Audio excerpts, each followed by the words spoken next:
The great conflict of the ages is about to intensify. But remember the words of Jesus. In me ye might have peace. In the world you shall have tribulation. But be of good cheer. I have overcome the world. Would you like to know how to exercise courage and fight the good fight of faith?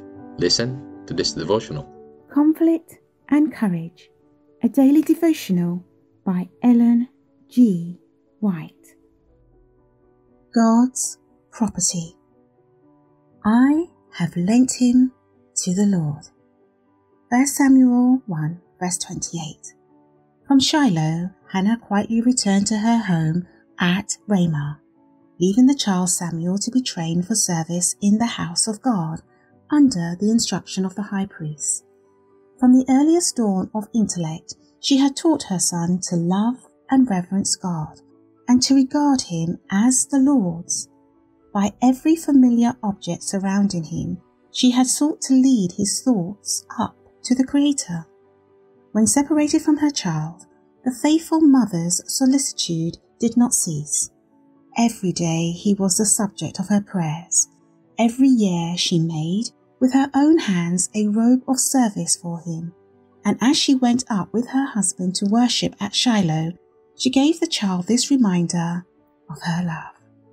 Every fibre of the little garment had been woven with a prayer that he might be pure, noble, and true. She did not ask for her son's worldly greatness, but she earnestly pleaded that he might attain that greatness which heaven values, that he might honour God and bless his fellow men. What a reward was Hannah's, and what an encouragement to faithfulness is her example. There are opportunities of inestimable worth, interests infinitely precious, committed to every mother. The humble round of duties which women have come to regard as a wearisome task should be looked upon as a grand and noble work. It is the mother's privilege to bless the world by her influence, and in doing this she will bring joy to her own heart. She may make straight paths for the feet of her children through sunshine and shadow to the glorious heights above.